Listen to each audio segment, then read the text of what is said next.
আল্লাহ কয়েক পৃষ্ঠা যাবত সূরা বাকারার মধ্যে বর্ণনা করেছেন। আল্লাহ সুবহানাহু ওয়া তাআলা শুরু করেছেন সূরা বাকারার 243 নম্বর আয়াতে, আর গিয়ে শেষ করেছেন প্রায় বলা চলে 252-53 নম্বর আয়াতে গিয়ে আল্লাহ সুবহানাহু ওয়া তাআলা শেষ করেছেন পুরো 2 পৃষ্ঠা। দাউদ আলাইহিস সালামের জেরুজালেম বিজয়ের ঘটনা আল্লাহ বলেছে। শুরু কিভাবে, এই যে ইউশা বিন নুনের হাতে জেরুজালেম বিজয় হলো, তারপরেও যে তারা আল্লাহর আদেশ অমান্য করলো, এইভাবে আল্লাহর আদেশ তারা অমান্য করতে থেকেছে। তখন আল্লাহ তাদের উপর আযাব দিয়েছে, আযাবে তারা জেরুজালেম থেকে বিতাড়িত হয়ে গেছে। আযাবে তারা জেরুজালেম থেকে বিতাড়িত হয়ে গেছে। দেখেন, আজকে আপনাদের বলতে এবং ভাবতে কষ্ট লাগলেও আমরা মুসলমানেরা আযাবের মধ্যে আছি। কিসের মধ্যে আছি? আযাবের মধ্যে আছি। আমাদের চরিত্রের কারণে, আমাদের অভ্যাসের কারণে। মসজিদে আকসা আমাদের হাতে নাই, বাহ্যিক কারণ যেটাই হোক, অভ্যন্তরীণ কারণ হচ্ছে আমাদের আমল, উম্মতে মুহাম্মাদির আমল। বিমা কাসাবাত আইদিনা, আমাদের আমলে আমরা মসজিদে আকসা হারিয়েছি। আমাদের তাকওয়া, পরহেজগারিতার অভাব এবং গুনাহের কারণে আমরা মসজিদে আকসা হারিয়ে দিয়েছি। তো ওদের উপর আল্লাহ আযাব পাঠালেন, জেরুজালেম থেকে বিতাড়িত করে দিলেন, ঘর বাড়ি ছাড়া হয়ে গেল। আজ আমাদের মুসলমান ভাইয়েরা ঘর বাড়ি ছাড়া আছে, মিলবে, একদম হুবহু মিলবে। ওই ঘর বাড়ি ছাড়ার কথা এটার মধ্যেও পাবেন। এই জেরুজালেমের কথাই বলবে যে কেমনে তারা ঘর বাড়ি ছাড়া হয়েছে।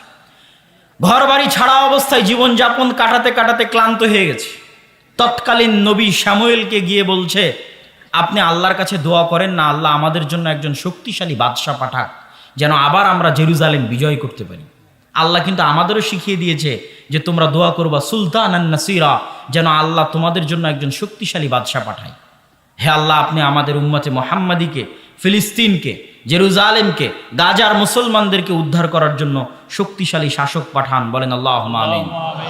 এই দোয়া তারাও করেছে নবীর কাছে গিয়ে। আল্লাহ বলছে, আলাম তারা ইলাল মালাই মিন বানি ইসরাঈল মিন বাদি মূসা ইয ক্বালু লিনাবিয়্যিন লাহুম বা'আস লানা মালিকান নুকাতিল ফি সাবিলিল্লাহ। হে নবী, আপনি একটু আল্লাহর সাথে কথা বলেন, আল্লাহর কাছে দোয়া করেন, আল্লাহ আমাদের জন্য একজন বাদশা দিক, ওই বাদশার পিছনে আমরা যুদ্ধ করব। তো নবী জানতেন এই বানু ইসরাইলের স্বভাব, যে এরা কত বড় নিমক হারাম, এটা তিনি জানতেন। তো তিনি নবী উত্তরে কি বলছেন? হাল আসাইতুম ইন কুতিবা আলাইকুমুল কিতালু আল্লা তুকাতিলু। আরে আমি আল্লাহর কাছে দোয়া করে যদি একজন রাজা নেই, তারপরে তোমরা যে যুদ্ধ করবার গ্যারেন্টি কি? তোমরাই তো তারা যারা মুসা আলাইহিস সালামের সাথে যুদ্ধ করনি, তো তোমরা যে মুখ ফিরিয়ে নিবে এর কোনো গ্যারেন্টি আছে? তখন তারা উত্তরে বলছে, ওয়ামা লানা আল্লা নুকাতিলা ফি সাবিলিল্লাহ ওয়া ক্বাদ উখরিজনা মিন দিয়ারিনা ওয়া আবনাইনা। এই যে বাড়ি থেকে তাড়িয়ে দেওয়া, আরে আমরা কেন যুদ্ধ করব না? আমরা তো আমাদের বাড়িঘর ছাড়া হয়ে গেছি। আজকের মুসলমানেরা বাড়িঘর ছাড়া আছে না নাই ভাই? আচ্ছা, আজকের জেরুজালেমের, ফিলিস্তিনের মুসলমানেরা বাড়িঘর ছাড়া, ওই যুগের মুসলমানেরা বাড়িঘর ছাড়া হয়ে গেছে আল্লাহর আযাবে। আমাদের বাহ্যিক যে কারণই থাক, অভ্যন্তরীণ কারণ হচ্ছে আল্লাহর আযাব। তো আমরা তো আমাদের বাড়িঘর ছাড়া হয়ে গেছি, আমরা কেন যুদ্ধ করব না? অবশ্যই করব। আপনি আল্লাহর কাছে দোয়া করেন। ফালাম্মা কুতিবা আলাইহিমুল কিতালু তাওয়াল্লাউ ইল্লা কালিলাম মিনহুম। কিন্তু সত্যি সত্যি যখন আল্লাহ বাদশা পাঠিয়ে দিলেন, তখন যুদ্ধ আর তেমন বেশি মানুষ করতে পারল না। হাজার হাজার মানুষ থেকে মাত্র 313 জন যুদ্ধ করতে পেরেছিল, মাত্র। বাকি সব পরীক্ষায় ফেল করেছে। কিভাবে আল্লাহ তাদের পরীক্ষা করেছিলেন সেটাও বলছেন। ক্বাদ বা'আসা লাকুম তালুতা মালিকা। তখন নবী বলে দিলেন, আল্লাহ তোমাদের জন্য রাজা করে দিয়েছেন তালুতকে। ওরা বলছে, আরে তালুত রাজা হলো মানে? আমরা এত বড় বড় সমাজের সব বড় বড় নেতা, আমরা থাকতে তালুত রাজা হবে? আল্লাহ কোরআন মাজিদে বলছেন, তালুত তোমাদের চেয়ে জ্ঞানে এবং শক্তি সামর্থ্যে বড়, এই জন্য তাকে আমি রাজা বানিয়েছি, তোমরা তার আনুগত্য করো। ঠিক আছে, তালুতের আনুগত্য করে এবার যুদ্ধের মাঠে অবতীর্ণ হবেন। যুদ্ধের মাঠে অবতীর্ণ হলে তাবুত ফিরে পাওয়া যাবে। তাবুত কি? তাবুত হচ্ছে মুসা আলাইহিস সালামের লাঠি, তাবুত হচ্ছে মুসা আলাইহিস সালামের পাথর, যেই পাথর ফেটে ঝর্ণা বের হয়েছিল। ওইটা যারা জেরুজালেম থেকে এদের তাড়িয়ে দিয়েছিল, জুলিয়েট বাদশাহ, যার নাম আল্লাহ কোরআনে বলেছে জালুত, ওই জালুত নিয়ে চলে গেছিল। তো ওখান থেকে বানু ইসরাইলরা বরকত পেত, বরকত লাভ করত। তো বলছে, যদি তোমরা এই যুদ্ধে বিজয়ী হও, তাহলে মুসার লাঠি আর পাথর পুনরায় তোমাদের ফিরিয়ে দেওয়া হবে, যাতে তোমরা বরকত লাভ করতে পারো। তো যুদ্ধের জন্য রওনা দিয়েছে। আল্লাহ পরীক্ষা স্বরূপ বলেছে, এই যুদ্ধে যাওয়ার পথে নদী আছে, নদীতে যদি পানি পান করো যুদ্ধে অংশগ্রহণ করতে পারবে না, নদীতে যদি পানি পান না করো যুদ্ধে অংশগ্রহণ করতে পারবে। ঠিক আছে, সবাই পানি পান করে নিয়েছে, 313 জন পানি পান করেনি। এই 313 জন নদী পার হওয়ার পর দেখছে বিশাল সেনাবাহিনী জালুতের, এত বড় বিশাল সেনাবাহিনীর সামনে 313 জন কেমনে যুদ্ধ করবে? কোরআনে আল্লাহ তারা বলছে, কোরআনে বর্ণনা করছে, তারা বলছে লা তাকাতা লানা লিয়াউমা বিজালুতা ওয়া জুনুদি, এত বিশাল সেনাবাহিনীর সাথে আমরা 313 জন কেমনে যুদ্ধ করব? তখন যারা আল্লাহকে ভয় করতো এর মধ্যে দাউদ আলাইহিস সালাম ছিলেন। এই যুদ্ধে দাউদ আলাইহিস সালামের বয়স 20 বছর, দাউদ আলাইহিস সালামের বয়স 17 বছর। তো দাউদ আলাইহিস সালাম সহ আর যারা আল্লাহকে ঈমান আনতো, আল্লাহকে ভয় করত, ক্বালাল্লাযীনা ইয়াযুন্নুনা আন্নাহুম মুলাকুল্লাহ, যারা বিশ্বাস করত যে একদিন আল্লাহর সাথে সাক্ষাৎ হবে, মরলে আল্লাহর দেখা পাবে, তারা বলল শোনো, কাম মিন ফিয়াতিন কালিলাতিন গালাবাত ফিয়াতান কাসীরা, যদি আল্লাহর সাহায্য থাকে কত অল্প দলকে আল্লাহ কত শক্তিশালী দলের বিরুদ্ধে বিজয়ী করে দেন। যদি আল্লাহর সাহায্য থাকে, আল্লাহু মা'আস সাবিরিন, আল্লাহ ধৈর্যশীলদের অন্তর্ভুক্ত। বরং তোমরা আল্লাহর কাছে দোয়া করো। দোয়াও আল্লাহ বলেছে, তারা কি দোয়া করেছিল? রব্বানা আফরিগ আলাইনা সাবরান ওয়া সাব্বিত আকদামানা ওয়ানসুরনা আলাল কওমিল কাফিরিন। এই দোয়া তোমরা করতে থাকো, দোয়া করো এবং আল্লাহ ভরসা করে যুদ্ধে ঝাঁপিয়ে পড়ো। মাত্র 313 জন নিয়ে যুদ্ধে ঝাঁপিয়ে পড়লো বিশাল বাদশাহ জালুতের বিশাল সেনাবাহিনীর বিরুদ্ধে। দাউদ আলাইহিস সালাম নিজে হাতে বাদশাহ জালুতকে জবাই করেছিলেন, দাউদ আলাইহিস সালাম, এবং তারপরে আল্লাহ তাকে নবী বানিয়ে দিয়েছেন এবং তার সন্তান সুলাইমান সহ পৃথিবীর ইতিহাসের সবচেয়ে বড় সাম্রাজ্য জেরুজালেমে প্রতিষ্ঠা হলো। এটা জেরুজালেম দ্বিতীয়বার বিজয় হলো। প্রথমবার বিজয় করলেন ইউশা বিন নুন, দ্বিতীয়বার বিজয় করলেন তালুত। কিন্তু বাহিনীর মধ্যে ছিল দাউদ আলাইহিস সালাম, যিনি নিজে বাদশাহ জালুতকে হত্যা করেছেন এবং তিনি জেরুজালেমে বিশাল সাম্রাজ্য প্রতিষ্ঠা করলেন। তার সন্তান সুলাইমান পৃথিবীর ইতিহাসের সবচেয়ে বড় সাম্রাজ্য প্রতিষ্ঠা করলেন এবং জিনদের নিয়ে দ্বিতীয়বার মসজিদে আকসা তৈরি করলেন সুলাইমান আলাইহিস সালাম। তাহলে এবার দেখেন, এতক্ষণ যত ইতিহাস বলতেছি, যত নবীর নাম বলে আসলাম, সব মসজিদে আকসার সাথে, সব ফিলিস্তিনের সাথে। সম্মানিত উপস্থিতি, এবার আমরা দ্রুত মুহাম্মদ সাল্লাল্লাহু আলাইহি ওয়াসাল্লামের জীবনীতে ফিরে আসব। তার আগে শর্টকাটে ঈসা এবং মারিয়াম।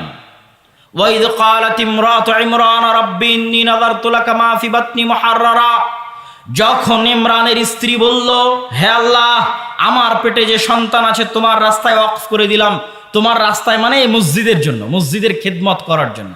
মসজিদের খাদেম হলে নবী হওয়া যায়, মসজিদের নবীরা মসজিদের খাদেম। তো মা ওয়াকফ করে দিল যে আমার পেটের সন্তান মসজিদের খাদেম, মসজিদে আকসার খাদেম।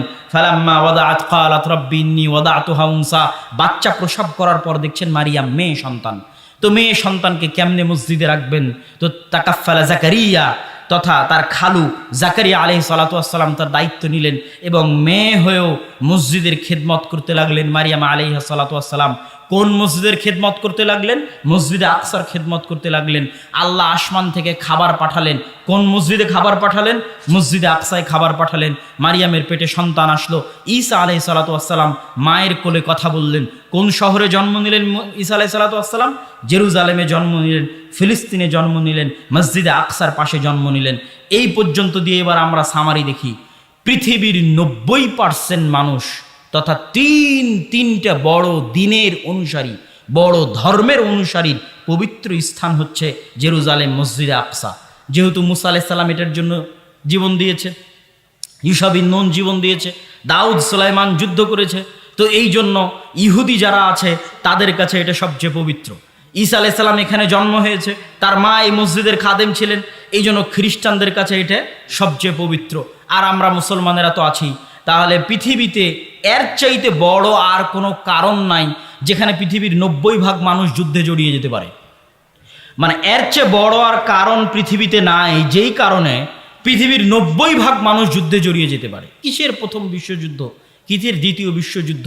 সবচেয়ে বড় যুদ্ধ হবে এই মসজিদকে কেন্দ্র করে, এই শহরকে কেন্দ্র করে, যেটাতে পৃথিবীর 90% মানুষ জড়িয়ে যাবে। কেন এর চেয়ে বড় কারণ আর পৃথিবীতে নাই, যেটার পিছনে এত বড় যুদ্ধ হতে পারে একটাই কারণ, সেটা হচ্ছে এই মসজিদ। এই মসজিদকে নিয়ে যুদ্ধ হতে পারে, এই শহরকে নিয়ে যুদ্ধ হতে পারে, যেগুলো কিয়ামতের পূর্ব মুহূর্তে সব বড় বড় যুদ্ধ এখানে সংঘটিত হবে। দাজ্জালকেও ঈসা আলাইহিস সালাতু ওয়াস সালাম এই জেরুজালেম শহরের গেটেই হত্যা করবেন। এগুলো সব এই ফিতনা বলেন, যুদ্ধ বলেন, যেটাই বলেন, কিয়ামতের পূর্ব মুহূর্তে মক্কা মদিনা সেফ থাকবে। যা ঘটবে মসজিদে আকসাকে কেন্দ্র করে ঘটবে, জেরুজালেমকে কেন্দ্র করে ঘটবে। আমরা চলে আসি আমাদের নবীর ইতিহাসে, আমাদের নবীর জীবনীতে। আমাদের নবী মুহাম্মদ সাল্লাল্লাহু আলাইহি ওয়াসাল্লামের সাথে জেরুজালেম মসজিদে আকসার সম্পর্ক কি? আমাদের নবী মুহাম্মদ সাল্লাল্লাহু আলাইহি ওয়াসাল্লামের সাথে জেরুজালেমের বেশি না 3টে সম্পর্ক বলে আমরা বক্তব্যের মুসলমানদের জেরুজালেম বিজয়ের ঘটনায় এগিয়ে যাব। এক, যখন আল্লাহ সালাত ফরজ করলেন তখন মুহাম্মদ সাল্লাল্লাহু আলাইহি ওয়াসাল্লামকে আদেশ দিলেন মসজিদে আকসা মুখিয়ে সালাত আদায় করো। এটা মুহাম্মদ সাল্লাল্লাহু আলাইহি ওয়াসাল্লামের জন্য অনেক কষ্টের ছিল। কেন কষ্টের ছিল? তিনি জন্মের পর থেকে দেখছেন কাবা সবচেয়ে পবিত্র ঘর। তার বাপ দাদা আদি পুরুষ কাবা ঘরের খেদমত করেছে। সেই কাবা ঘরকে পাশে রেখে, সেই কাবা ঘরকে নিজের কাছে রেখে আল্লাহ বলছে মসজিদে আকসা মুখিয়ে সালাত আদায় করে। তাই একদিন দুই দিন নয়, 17 মাস। কদ নারা তাকাল্লুবা ওয়াজহিকা ফিস সামা। আর আল্লাহর নবী বারবার আসমানের দিকে চাইতে থাকলেন কখন আল্লাহর ওহী আসবে, মসজিদে আকসা পরিবর্তন হয়ে কাবা কিবলা হয়ে যাবে। কিন্তু শুরু করলেন আল্লাহ মসজিদে আকসা দিয়ে। এটা ছিল মদিনায় অবস্থানরত ইহুদি, মদিনায় অবস্থানরত খ্রিস্টানদের কাছে মেসেজ যে এটা হচ্ছে দ্বীনে হক। তোমরা যেই মসজিদে আকসাকে পবিত্র মনে করো, সেই মসজিদে আকসাই মুসলমানদের প্রথম কিবলা। বলেন আল্লাহু আকবার। এটা আল্লাহ সুবহানাহু তাআলার হিকমাহ যে মুসলমানদের প্রথম কিবলা, মুসলমানদের প্রথম মসজিদ, যেই মসজিদ মুখী হয়ে তৈরি হয়েছে সেটা মসজিদে আকসা। মুহাম্মদ সাল্লাল্লাহু আলাইহি ওয়াসাল্লামের জীবনে দ্বিতীয় ঘটনা, সুবহানাল্লাযী আসরা বিআবদিহি লাইলাম মিনাল মাসজিদিল হারামি ইলাল মাসজিদিল আকসা আল্লাযী বারাকনা হাওলাহ। ওই সত্তার পবিত্রতা বর্ণনা করছি যিনি তার বান্দা মুহাম্মদ সাল্লাল্লাহু আলাইহি ওয়াসাল্লামকে মসজিদে হারাম মক্কার কাবা থেকে রাতের বেলা সফর করিয়েছেন মসজিদে আকসায়। কোন মসজিদে আকসাই? আল্লাযী বারাকনা হাওলা, যেই মসজিদে আকসার চারিদিকে আমি আল্লাহ বরকত দিয়ে ঘিরে রেখেছি। বলেন আল্লাহু আকবার। কোরআনের আয়াতের অনুবাদ করলাম। কোরআনের আয়াতে আল্লাহ বলছেন মসজিদে আকসার চারিদিকে আমি বরকত দিয়ে ঘিরে রেখেছি, বারাকনা হাওলা। তাহলে মুহাম্মদ সাল্লাল্লাহু আলাইহি ওয়াসাল্লাম কাবা থেকে সরাসরি তিনি আসমানে যাননি, কাবা থেকে তিনি মসজিদে আকসায় গেছেন, মসজিদে আকসা থেকে তিনি আসমানে গেছেন। এটা মুহাম্মদ সাল্লাল্লাহু আলাইহি ওয়াসাল্লামের জীবনের দ্বিতীয় ঘটনা। মসজিদে আকসায় তিনি বোরাক বেঁধেছেন, ওই বোরাক বাঁধার জায়গা এখনো আছে। মসজিদে আকসায় তিনি নবীদের ইমামতি করে সালাত আদায় করিয়েছেন। সম্মানিত উপস্থিতি, মুহাম্মদ সাল্লাল্লাহু আলাইহি ওয়াসাল্লামের জীবনের তৃতীয় ঘটনা, হুদায়বিয়ার সন্ধির পরে মক্কার কাফের এবং মুশরিকেরা ব্যবসায়িক উদ্দেশ্যে গেছে ফিলিস্তিনে, জেরুজালেমে। তখন ফিলিস্তিন জেরুজালেমে কন্ট্রোল আছে রোমান এম্পায়ারের। রোমান এম্পায়ারের তৎকালীন বাদশাহ হিরাক্লিয়াস রাতের বেলা স্বপ্ন দেখে আরবের মধ্যে যারা খাতনা করে তাদের হাতে চলে যাচ্ছে তার এই রাজত্ব। ঘুম থেকে হন্তদন্ত হয়ে উঠে টানা কয়েকদিন এই স্বপ্ন দেখেছে। সে জানতো ইহুদিরা বাদে আর কেউ খাতনা করে না। সাথে সাথে খুঁজতে পাঠালো এই শহরে এখন কোনো আরব আছে কিনা। খুঁজে দেখা গেল আবু সুফিয়ান রাদিয়াল্লাহু তাআলা আনহু, যিনি তখন কাফের এবং যিনি তখন আবু জাহালের জায়গায় দায়িত্ব পালন করছেন, মক্কার কাফের মুশরিকদের সর্দার, আল্লাহ রাসূলের বিরুদ্ধে কয়েকটা যুদ্ধে নেতৃত্ব দিয়েছেন, ওহুদের যুদ্ধে নেতৃত্ব দিয়েছেন, খন্দকের যুদ্ধে নেতৃত্ব দিয়েছেন, আল্লাহ রাসূলের মুখোমুখি যুদ্ধে নেতৃত্ব দিয়েছেন আবু সুফিয়ান রাদিয়াল্লাহু তাআলা আনহু। হুদায়বিয়ার সন্ধির পরে তিনি তখন ফিলিস্তিনে ব্যবসা করতে গেছেন। তাকে ধরে নিয়ে আসা হলো। রোমান বাদশাহ হিরাক্লিয়াস তাকে জিজ্ঞেস করতে লাগলেন, ঘটনা শোনাও। তিনি বললেন ঘটনা এই। তখন রোমান বাদশাহ হিরাক্লিয়াস কয়েকটা প্রশ্ন করলো, তার মধ্যে 2টা প্রশ্ন করে আমরা বক্তব্য সামনের দিকে এগিয়ে নিয়ে যাব। 2টা প্রশ্নের একটা প্রশ্ন হচ্ছে, আমাকে বলো মুহাম্মাদের পূর্বে তার বংশে অতীতে তোমাদের কুরাইশ বংশে, বানু হাশিম বংশে, ইসমাইলের বংশে অতীতে আর কেউ কোনোদিন কি নবী দাবি করেছিল? আবু সুফিয়ান বললেন, না, অতীতে তো দীর্ঘ 2-3 হাজার বছরে ইসমাইলের বংশে কেউ কোনোদিন নবী দাবি করেনি। বাদশাহ হিরাক্লিয়াস বললেন, যদি আগে কেউ নবী দাবি করে থাকতো আমি বলতাম মুহাম্মদ সাল্লাল্লাহু আলাইহি ওয়াসাল্লাম অন্যের দেখা দেখি নিজে নবী দাবি করেছে। অতীতে যেহেতু ইসমাইলের বংশে কেউ নবী দাবি করেনি, অতএব এটা বলার সুযোগ নাই যে মুহাম্মদ দেখা দেখি নবুয়তের দাবি করেছে। এবার আমাকে শোনাও, তোমাদের বংশে বানু ইসমাইলে, কোরাইশে, বানু হাশেমে কেউ কি কোনোদিন রাজা বাদশাহ ছিল? আবু সুফিয়ান উত্তরে বলছে, না, আমাদের বংশে কেউ তো কোনোদিন রাজা বাদশাহ ছিল না। বাদশাহ হিরাক্লিয়াস বলছে, যদি বলতে যে মুহাম্মাদের অতীতে সাল্লাল্লাহু আলাইহি ওয়াসাল্লাম কেউ কোনোদিন রাজা বাদশাহ ছিল, তাহলে আমি বলতাম নিজের বাপদাদার রাজত্ব ফিরে পাওয়ার জন্য নবুয়তের ভান ধরেছে। কিন্তু আগে তো কেউ রাজা বাদশাহ ছিল না, তাহলে ভান ধরার তো প্রয়োজন নাই, তাহলে ঘটনা কিছু আছে। তারপরে একের পর এক জিজ্ঞাসা যখন শেষ, তখন বাদশাহ হিরাক্লিয়াস ঘোষণা করতেছে।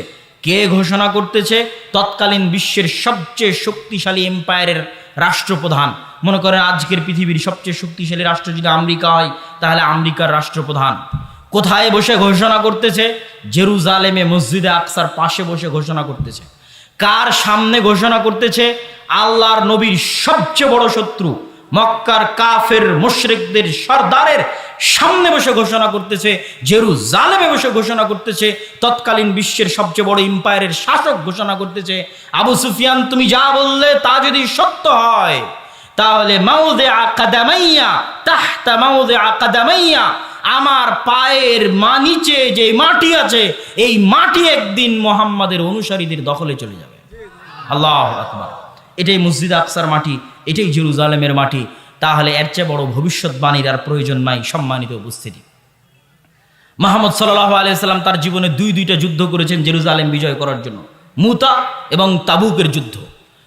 এটা অনেকেই আপনাকে এভাবে বলে দিবে না। কেন আমি বললাম এটা জেরুজালেম বিজয়ের জন্য যুদ্ধ? মুতা এবং তাবুকের যুদ্ধ হয়েছিল রোমানদের বিরুদ্ধে। আর আরবের সবচেয়ে কাছে রোমানদের সবচেয়ে বড় হেডকোয়ার্টার ছিল জেরুজালেমে। আপনি যদি বাংলাদেশের বিরুদ্ধে যুদ্ধ করেন, তাহলে এটাও বলা যাবে যে ঢাকার বিরুদ্ধে যুদ্ধ। অনেক সময় দেশের নামের জায়গায় রাজধানীর নাম বলে দেওয়া হয়। ভারতের জায়গায় দিল্লি, বাংলাদেশের জায়গায় ঢাকা, ঢাকার বিরুদ্ধে যুদ্ধ। তাহলে জেরুজালেমের বিরুদ্ধে যুদ্ধ, রোমান না বলে বলেন জেরুজালেমের বিরুদ্ধে যুদ্ধ। কেননা এই যুদ্ধ দুটো হয়েছিল রোমানদের বিরুদ্ধে, আর রোমানদের হেডকোয়ার্টার ছিল তৎকালীন জেরুজালেম। আর মুতার যুদ্ধ ছিল জেরুজালেম থেকে মাত্র 100 কিলোমিটারের ব্যবধানে, যেই যুদ্ধে পরপর 3 জন সাহাবী শহীদ হয়েছে। আর আল্লাহর নবী মদিনায় বসে চোখের পানি ফেলতেছে আর বলছেন, এখন তরবারি হাতে নিল সাইফুম মিন সুয়ুফিল্লাহ, আল্লাহর তরবারিগুলোর একটা তরবারি, সেটা হচ্ছে খালিদ ইবনুল ওয়ালিদ। এই যে যুদ্ধ হচ্ছে রোমানদের বিরুদ্ধে, এটা জেরুজালেম থেকে মাত্র 100 কিলোমিটার দূরে। এই জন্য বললাম আল্লাহর নবী তার নিজের জীবদ্দশায় দুইটা যুদ্ধ করেছেন মসজিদ আকসা বিজয় করার জন্য। একটা হচ্ছে মুতা আর একটা হচ্ছে তাবুক। সম্মানিত উপস্থিতি, আল্লাহর নবীর মৃত্যুর পরে আবু বকর রাদিয়াল্লাহু তাআলা আনহু ওই সেনাবাহিনীকে থামাননি, যেই সেনাবাহিনীকে আল্লাহর নবী রোমানদের বিরুদ্ধে রওনা করেছিলেন মসজিদ আকসা এবং জেরুজালেম বিজয় করার জন্য, তাকে তিনি থামাননি। কিন্তু জাকাত অনাদায়কারীদের বিরুদ্ধে, মুরতাদদের বিরুদ্ধে যুদ্ধ করতে গিয়ে তার গতি কিছুটা স্লোথ ছিল। ওমর রাদিয়াল্লাহু তাআলা আনহু ক্ষমতা পাওয়ার পরে জেরুজালেম বিজয় করার জন্য, মসজিদ আকসা বিজয় করার জন্য, পৃথিবীর ইতিহাসের সবচেয়ে বড় যুদ্ধ জেরুজালেম বিজয়ের জন্য মুসলমানদের যে বড় বড় দুটো যুদ্ধ, একটা সালাহুদ্দিন আইয়ুবী যুদ্ধ করেছিলেন হিত্তিনে, আর একটা এখন ওমর রাদিয়াল্লাহু তাআলা আনহুর খেলাফত আমলে হচ্ছে ইয়ারমুকের যুদ্ধ। ইয়ারমুকের যুদ্ধে রোমানদের সেনাবাহিনীর সদস্য ছিল 3 লক্ষ, আর ইয়ারমুকের যুদ্ধে মুসলমানদের সদস্য ছিল মাত্র 12,000। এটা হচ্ছে মসজিদে আকসা বিজয় করার জন্য সবচেয়ে বড় যুদ্ধ। তৎকালীন প্রধান সেনাপতি আবু উবাইদা ইবনুল জাররাহ, আগের সেনাপতি ছিল খালিদ বিন ওয়ালিদ। ওমর রাদিয়াল্লাহু তাআলা ক্ষমতায় এসে খালিদ বিন ওয়ালিদকে তার পদ থেকে পদচ্যুতি করান। পদচ্যুতি করে প্রধান সেনাপতির দায়িত্ব দেন আবু উবাইদা ইবনুল জাররাহকে। যদিও খালিদ বিন ওয়ালিদ মুজাহিদ হিসেবে যুদ্ধ করছে, সাধারণ ডেপুটি, সে প্রধান army chief, deputy army chief হিসেবে যুদ্ধ করতেছে, আর প্রধান আর্মি চিফ হচ্ছেন আবু উবাইদা ইবনুল জাররাহ। সম্মানিত উপস্থিতি, এই বিশাল যুদ্ধের আগে আবু উবাইদা ইবনুল জাররাহ চিঠি লিখলেন ওমর রাদিয়াল্লাহু তাআলা আনহুকে লক্ষ্য করে, আমিরুল মুমিনিন, আজকে 3 লক্ষ রোমান বাহিনীর বিরুদ্ধে মাত্র 12,000 মুসলমান নিয়ে যুদ্ধ করা সম্ভব নয়। যদি বাই চান্স যুদ্ধে পরাজয় হই, মুসলমানদের ইমান দুর্বল হয়ে যাবে, অনেক দুর্বল ইমানের মানুষ মুরতাদ হয়ে যাবে, অনেক দুর্বল ইমানের মানুষ ইসলাম থেকে মুখ ফিরিয়ে নিবে। অতএব এই যুদ্ধে হারা যাবে না, এই যুদ্ধে পরাজিত হওয়া যাবে না। আপনি মদিনা থেকে অতিরিক্ত সেনাবাহিনী পাঠান, মদিনা থেকে অতিরিক্ত মুজাহিদ পাঠান, না হলে আমরা এই যুদ্ধে পুরো পরাজিত হয়ে যেতে পারি। বিশাল 3 লক্ষ বাহিনীর সামনে 12,000 সেনাবাহিনী দিয়ে কিছুই করা সম্ভব নয়। ওমর রাদিয়াল্লাহু তাআলা আনহু ওই চিঠির উল্টা পিঠে লিখে পাঠালেন, লা তুহাওবিলান্নাকা কাসরাতাল রোম ওয়ালা তুহাউবিশান্নাকা কিল্লাতাল মুসলিমিন, তোমাদেরকে যেন ভীত সন্ত্রস্ত না করে রোমানদের সংখ্যাধিক্য, তোমাদেরকে যেন দুশ্চিন্তাগ্রস্ত না করে মুসলমানদের সংখ্যায় অল্প হওয়া, বরং জেনে রাখো আল্লাহ যার সাথে আছে তারাই সংখ্যাধিক্য, আল্লাহর সাহায্য যাদের সাথে আছে তারাই সংখ্যাধিক্য, আর আল্লাহর সাহায্য যাদের সাথে নাই তারা সংখ্যায় যতই বেশি হোক না কেন তারা সংখ্যায় অল্প, তারা যতই শক্তিশালী হোক না কেন তারা দুর্বল, তারা যতই শক্তিশালী হোক না কেন তারা দুর্বল। অতএব আল্লাহর সাহায্য তোমাদের সাথে আছে, তোমরা সংখ্যায় 12,000 হলেও তোমরাই শক্তিশালী, তোমরা সংখ্যায় 12,000 হলেও তোমরাই সংখ্যাধিক্য। অতএব তোমরা সামনের দিকে এগিয়ে যেতে থাকো। ওমর রাদিয়াল্লাহু তাআলা আনহু অতিরিক্ত কোনো মুজাহিদ, অতিরিক্ত কোনো সেনাবাহিনী না পাঠিয়ে চিঠির উল্টা পিঠে আদেশ দিয়ে পাঠালেন। সম্মানিত উপস্থিতি, আবু উবাইদা ইবনুল জাররাহ এই চিঠি হাতে পেয়ে চিন্তাগ্রস্ত হয়ে গেলেন। 12,000 সেনাবাহিনী নিয়ে কিভাবে 3 লক্ষ সেনাবাহিনীর বিরুদ্ধে যুদ্ধ করবেন? চিন্তাগ্রস্ত হয়ে যাওয়ার পরে তিনি খালিদ বিন ওয়ালিদের সাথে পরামর্শ করছেন। খালিদ বিন ওয়ালিদ পরামর্শ দাও, আমিরুল মুমিনিন খলিফাতুল মুসলিমিন কাউকে পাঠাননি, আমরা 12,000 মানুষ কেমনে 3 লক্ষের বিরুদ্ধে যুদ্ধ করব? খালিদ বিন ওয়ালিদ বললেন, আবু উবাইদা ইবনুল জাররাহ, আপনি যদি কিছু মনে না করেন আমি একটা কথা বলি, আমার কথা আপনি রাখবেন। আবু উবাইদা ইবনুল জাররাহ বললেন, বলো খালিদ। খালিদ বিন ওয়ালিদ, বলো কি কথা? খালিদ বিন ওয়ালিদ বললেন, যেহেতু আমিরুল মুমিনিন কোনো সাহায্য পাঠায়নি, আজকের ইয়ারমুকের যুদ্ধের দায়িত্বটা আপনি আমাকে দিয়ে দেন। আপনি যদিও কাগজে কলমে প্রধান সেনাপতি, কিন্তু আজকে ইয়ারমুকের যুদ্ধে আমি খালিদ বিন ওয়ালিদ প্রধান সেনাপতির দায়িত্ব পালন করব। আমার এই কথাটুকু যদি আপনি রাখেন তাহলে আমাকে প্রধান সেনাপতির দায়িত্ব দিয়ে দেন। আবু উবাইদা ইবনুল জাররাহ বললেন, ঠিক আছে, কোনো সমস্যা নাই, খালিদ তুমি প্রধান সেনাপতির দায়িত্ব পালন করো।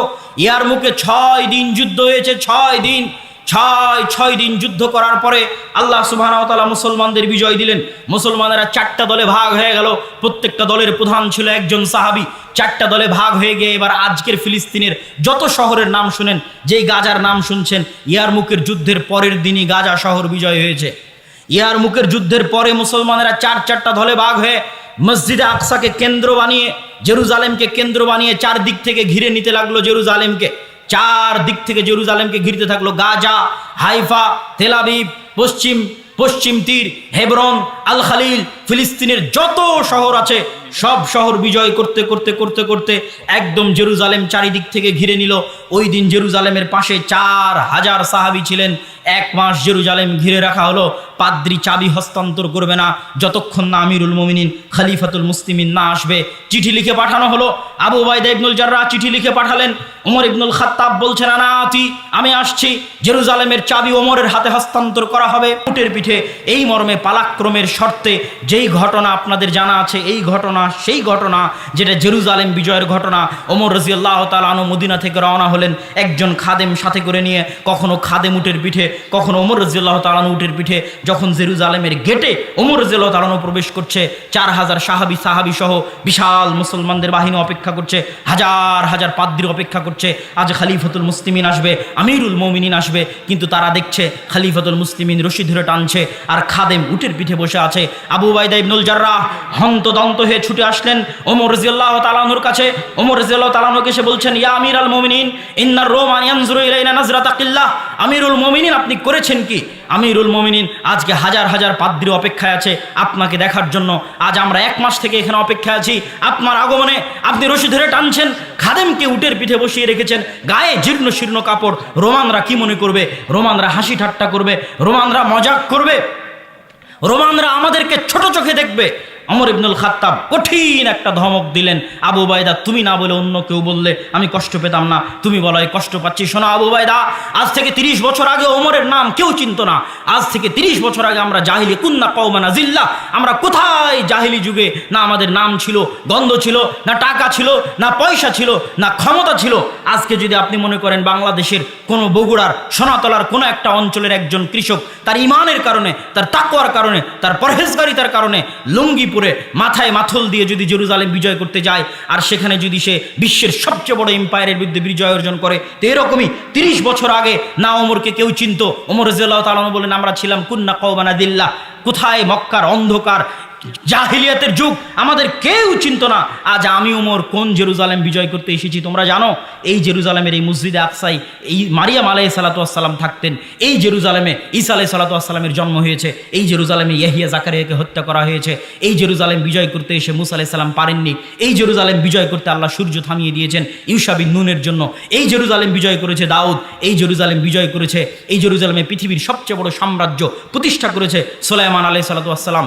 এত বড় বিশাল সাম্রাজ্য, পৃথিবীর 90% মানুষের বিশ্বাসে সবচেয়ে পবিত্র জায়গা, সেই পবিত্র জায়গা আজ ওমর বিজয় করতে আসতে 30 বছর আগে ওমরের নাম কেউ জানতো না। এই যে আল্লাহ আজকে আমাকে এখানে পৌঁছে দিয়েছেন, আযানাল্লাহু বিল ইসলাম, আল্লাহ আমাদের এই ইজ্জত, এই সম্মান, এই ক্ষমতা না চাকচিক্য দিয়ে, না টাকা পয়সা দিয়ে, না রাজনীতি দিয়ে, না কূটনীতি দিয়ে, আল্লাহ আমাদেরকে এই ক্ষমতা, এই সম্মান দিয়েছেন ইসলাম অনুসরণের কারণে, তাকওয়া এবং পরহেজগারিতার কারণে, আল্লাহর কিতাব এবং আল্লাহর নবীর সুন্নাত অনুসরণের কারণে। সম্মানিত উপস্থিতি, আরও লম্বা ঘটনা আছে, কিন্তু সারমর্ম কি, শিখার কি? এই যে পুরো বানু ইসরাইলের লম্বা ঘটনা শুনলেন, জেরুজালেম কেন্দ্রিক ইতিহাস শুনলেন, শিক্ষা এটাই যে আমরা গজবের মধ্যে আছি, আযাবের মধ্যে আছি। যেদিন ঈমান ফিরে আসবে, তাকওয়া ফিরে আসবে, পরহেজগারিতা ফিরে আসবে, যারাই ঈমান নিয়ে, তাকওয়া নিয়ে, পরহেজগারিতা নিয়ে সামনে এগিয়ে যাবে, আল্লাহ যেমন ইউশা বিন নুনের জন্য সূর্য থামিয়ে দিয়েছিলেন, 313 জনকে আল্লাহ যেমন বিজয় দিয়েছিলেন, ঠিক তেমনি মুসলমানদের হাতেও বিজয় হবে। সুলতান সালাহুদ্দিন আইয়ুবী তিনিও অল্প সংখ্যক মানুষ নিয়ে জেরুজালেম বিজয় করেছেন, ফিলিস্তিন বিজয় করেছেন, কিন্তু ঈমান থাকা লাগবে, তাকওয়া লাগবে, পরহেজগারিতা লাগবে। জেরুজালেম মিছিল দিয়েও বিজয় করা সম্ভব নয়, এবং ওই রকম মা লাগবে, ওই রকম বোন লাগবে যারা এরকম সুলতান সালাহুদ্দিন আইয়ুবী জন্ম দিতে পারে, তারিক বিন জিয়াদ জন্ম দিতে পারে। কেননা বেহায়াপনা, বেলেল্লাপনা যখন সমাজে ছড়িয়ে পড়ে, বেপর্দা যখন সমাজে ছড়িয়ে পড়ে, তখন সেখানে পুরুষ জন্ম নিতে পারে না। মানে মায়ের বেটা সালাহুদ্দিন আইয়ুবী জন্ম নিতে পারে না, যা জন্ম নেবে সব নামে পুরুষ, কামে সব মহিলা। কথা বুঝতে পেরেছেন? সমাজে বেহায়াপনা, বেলেল্লাপনা থাকলে এটাই সমাজের রেজাল্ট। সম্মানিত উপস্থিতি, এই দীর্ঘ ইতিহাস থেকে আল্লাহ সুবহানাহু ওয়া তাআলা উম্মতে মুহাম্মাদিকে শিক্ষা নেওয়ার তৌফিক দান করুক, আল্লাহুম্মা আমিন। বক্তব্যের শুরুতে বলেছিলাম আমাদের আজকের এই অনুষ্ঠানটা দেশব্যাপী আল জামিয়া সালাফিয়ার অধীনে মসজিদ ভিত্তিক দ্বীন শিক্ষা পরিচালনার লক্ষ্যে আদ-দাওয়া ইলাল্লাহর যে মহৎ উদ্যোগ, সেই মহৎ উদ্যোগকে সামনে রেখে এই অনুষ্ঠানটি আয়োজন করা হয়েছে। এবং আমরা ইতিমধ্যে বাংলাদেশের 4টি জেলার 126টি মসজিদ সফর করেছি, 250-এর অধিক মসজিদে আমরা বক্তব্য উদ্বোধন করেছি। এবং সালাফি কনফারেন্স রাজশাহীর পরে, তথা 23-24 নভেম্বর রাজশাহী সালাফি কনফারেন্সের পরে আমাদের এই সফর পুনরায় শুরু হবে, এবং বাংলাদেশের বাকি জেলাগুলোতেও আমরা যাব, এবং সেখানেও মসজিদ ভিত্তিক মক্তব চালু করার জন্য, দ্বীন শিক্ষা ব্যবস্থা করার জন্য আমরা মানুষদের মধ্যে সচেতনতা তৈরি করতে চাই। আমি আমার দীর্ঘ সফরে ইউরোপ, সৌদি এবং ভারতের দীর্ঘ সফরে মুসলমানদের দূরবীন দিয়ে দেখেছি, এবং আপনাদেরকে বললাম যে মুসলমানদের চরিত্র 200-250 বছরে নষ্ট হয়েছে। যেমন বানু ইসরাইলের চরিত্র ফেরাউনের গোলামিতে নষ্ট হয়ে গেছিল, আমাদের চরিত্র এই 70 বছরে এখনও ঠিক হয়নি। তথা 1946-45-এর পরে এই 70 বছরে এখনও চরিত্র ঠিক হয়নি, আরও সময় লাগতে পারে চরিত্র ঠিক হতে। কিন্তু ওই রকম উঁচু হিম্মত, স্বাধীন চেতা মনোভাব নিয়ে যারা, তাকওয়া পরহেজগারিতা নিয়ে যারা সামনে এগিয়ে আসবে, তাদের জন্য বিজয় হবে। কিন্তু আমাদের এই অধপতনের আর একটা বড় কারণ হচ্ছে শিক্ষা না থাকা। আজকে যাদের হাতে, মুসলমানদের যাদের হাতে টাকা আছে, সেই দুবাইকে দেখেন পর্যটন আর বিনোদন নিয়ে ব্যস্ত। মুসলমানদের সন্তানের শিক্ষার জন্য বড় কোনো ইনভেস্ট নাই। সে যত বড়ই বুর্জ খলিফা বানাক না কেন, বুর্জ খলিফা বানানোর মতো ইঞ্জিনিয়ার এখনও সে জন্ম দিতে পারেনি। ওই চায়না, আমেরিকা থেকে ভাড়া করে নিয়ে আসা কোম্পানি, যত চুক্তি হয়, এই আরব বিশ্বের যতগুলো ধনী রাষ্ট্র আছে, এদের বেশিরভাগ চুক্তিগুলো থাকে ওই সমস্ত আমেরিকান এবং যে কোম্পানিগুলো আছে, চাইনিজ কোম্পানি, তাদের কাছে। তথা তারা শিক্ষায় পিছিয়ে আছে তাদের চাইতে 500 বছর। ইউরোপ এবং আমেরিকার চাইতে আমরা তো দরিদ্র দেশ, তৃতীয় বিশ্বের কান্ট্রি, যারা মুসলমানদের ধনী দেশ, তারাও 500 বছর পিছিয়ে আছে। আর আমাদের দেশের রাষ্ট্রের কথা যদি বলেন, সরকারের হাতে টাকা থাকলে রাস্তাঘাট তৈরি করে, ব্রিজ কালভার্ট তৈরি করে, শিক্ষার জন্য কোনো বিনিয়োগ নাই সরকারের। যে শিক্ষার জন্য কিছু করলো, জ্ঞান গবেষণার জন্য কিছু করলো, আমাকে আপনাকে পড়ানোর জন্য কিছু করলো, আমাকে আপনাকে কিছু শিখানোর জন্য কিছু করলো, এরকম কোনো বড় প্রজেক্ট আপনি পাবেন না। কেননা আমরা যদি নাও পড়ি, তবুও বিদেশে লেবারি করে টাকা পাবো, এটাতেই সরকারের চলবে, এটাতেই সরকারের দিন পার হবে রেমিটেন্স দিয়ে। সুতরাং আমরা পৃথিবীতে সুতরাং আমরা পৃথিবীতে লেবার হিসেবেই থাকবো, এতে সরকারের কোনো আপত্তি নাই। এরকম অশিক্ষিত লেবার শ্রেণী তথা তাদেরকে গরু ছাগলের মতো হত্যা করা যায়। আজ মুসলমানদেরকে গরু ছাগলের মতো হত্যা করা কেন সম্ভব হচ্ছে? তার আরও একটা বড় কারণ, তাকওয়া পরহেজগারিতা, ঈমান তো নাই। আর একটা বড় কারণ হচ্ছে আমরা শিক্ষায় তাদের চেয়ে পিছিয়ে। এই জন্য আমাদেরকে গরু ছাগলের মতো তারা হত্যা করতে পারছে। মায়ানমারে দেখেন, রোহিঙ্গাদেরকে পশু পাখিও মনে করে না যখন তাদের বুকে গুলি চালায়। কেন? তাদের মধ্যে তাকওয়া পরহেজগারিতা, ঈমানের তো প্রশ্ন আছে, শিক্ষা নাই। আজ ঠিক যদি আপনার মসজিদ কমিটির কাছে আসেন, তাহলে মসজিদ কমিটি টাইলস বানিয়ে রেখেছে। কত মসজিদ এরকম নিবেন? 126টা মসজিদের মধ্যে মসজিদে আল্লাহর কসম মসজিদে টাইলস লাগানো আছে, আল্লাহর কসম মসজিদে এসি লাগানো আছে, কিন্তু মসজিদে মক্তবের দিন শিক্ষার ব্যবস্থা নাই। কি বলবেন? তখন আমি বক্তব্যে বলেছি যে আপনার এই মসজিদ যদি আপনি স্বর্ণ দিয়ে বানিয়ে দেন, আর এই মসজিদের আশেপাশে তো সব জুয়াখোর আর মদখোরে ভরা, মসজিদ বানিয়ে দিলেন স্বর্ণ দিয়ে, আশেপাশে সব মুসলিম যুবক সন্তানেরা জুয়া, মোবাইলের জুয়া, বাইরের জুয়া, নেশা, বিড়ি, সিগারেট এগুলো নিয়ে ব্যস্ত। তো মসজিদে সালাত আদায় করতে আসবে কে? আপনার এই মসজিদ থেকে তো আগে দিন শিক্ষার ব্যবস্থা করতে হবে। তাহলে এসি টাইলস না থাকলেও খোলা মাঠে মানুষ সালাত আদায় করবে, ঈমান থাকলে খোলা মাঠে সালাত আদায় করবে। সম্মানিত উপস্থিতি, এই দুঃখ এবং এই কষ্ট নিয়ে আমরা দাওয়াতি কাজ করছি। আপনারা আজকে যে যেখান থেকে এসেছেন ফিরে গিয়ে, কেননা মনে রাখবেন, মাদ্রাসা দিয়ে আমরা 2% আপনার সন্তানের, সারা পৃথিবীর মানুষের, মুসলমানের, বাংলাদেশের মুসলমানের, 18 কোটি মুসলমানের 2% ছেলে মেয়েকে আমরা পড়াতে পারি মাদ্রাসায়। কেননা যাই 2%, আর বাকি 98% যাই স্কুলে, তাদেরকে দিন শিখানোর একটাই মাধ্যম যদি মসজিদে দিন শিক্ষার ব্যবস্থা থাকে। এই লক্ষ্য উদ্দেশ্য নিয়ে আল জামিয়া সালাফিয়ার দাওয়া বিভাগ আর দাওয়া ইলাল্লাহ কাজ করছে। তার অধীনে আজকে এখানে দাওয়া ইসলামী সেন্টার উদ্বোধন হলো। তার এই যুবক ভাইদের অধীনে আজকে এখানে প্রোগ্রামের আয়োজন হয়েছে। এবং আপনাদের এই চরেও আমরা কিছু মক্তব আগে থেকে, প্রায় 2 বছর আগে থেকে আমরা 100টা মক্তব পরিচালনা করে আসি। তার মধ্যে কিছু এই অঞ্চলের চরে আছে, বগুড়াতে, কিছু গাইবান্ধার চরে আছে বেশিরভাগগুলো। আর নতুন করে আবার আমাদের এই সফরের মাধ্যমে চালু হচ্ছে। এই প্রত্যেকটা মসজিদে আমরা অর্থনৈতিক সহযোগিতাও পাঠানোর চেষ্টা করে থাকি। আমাদের যে সিলেবাসের বই পুস্তকগুলো আছে সেগুলো ফ্রি বিতরণের চেষ্টা করে থাকি। এই লক্ষ্য এবং উদ্দেশ্য নিয়ে আপনাদেরকে দানের হাত প্রশস্ত করার জন্য এই মসজিদ, এই সম্মেলন কমিটি যারা আয়োজন করেছে, স্বেচ্ছাসেবক ভাই যারা এখানে উপস্থিত হয়েছে, তাদের সকলকেই আমি প্যান্ডেলের মধ্যে যাওয়ার জন্য আহ্বান জানাবো।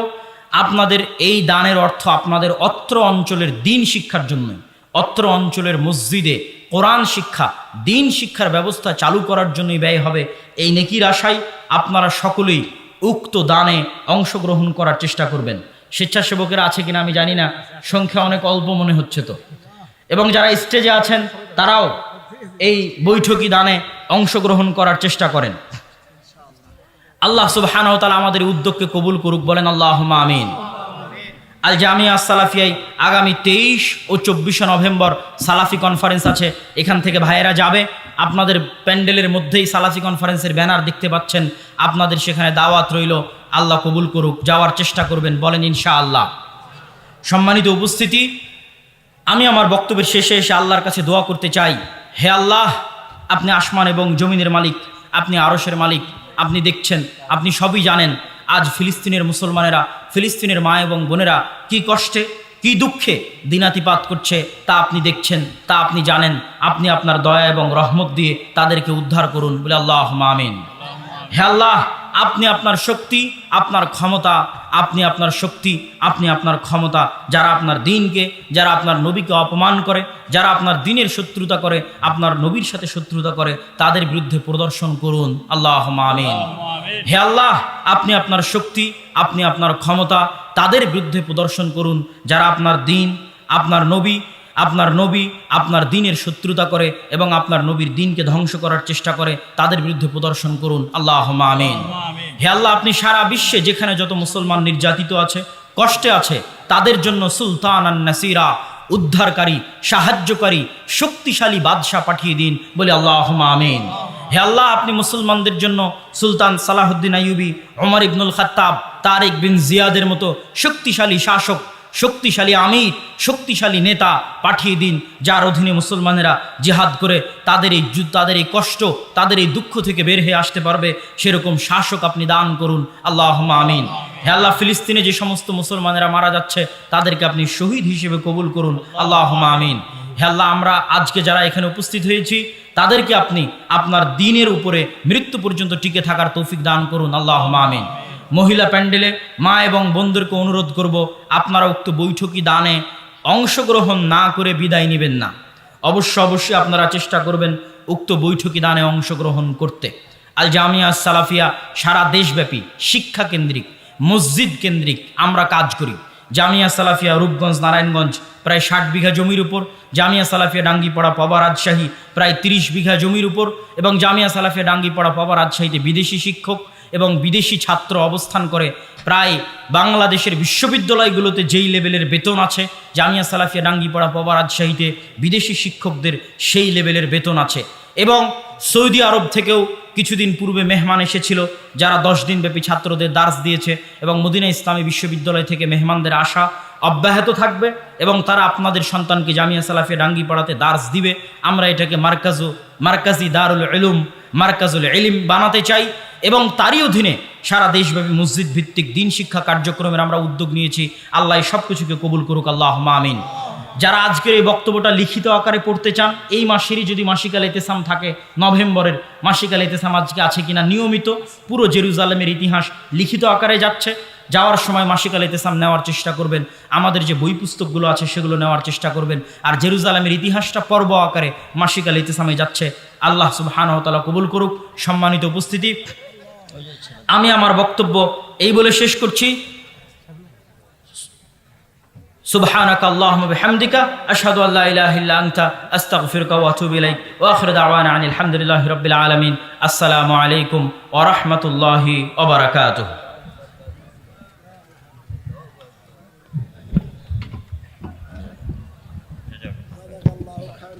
খুব ভালো মানে পর্যায়ে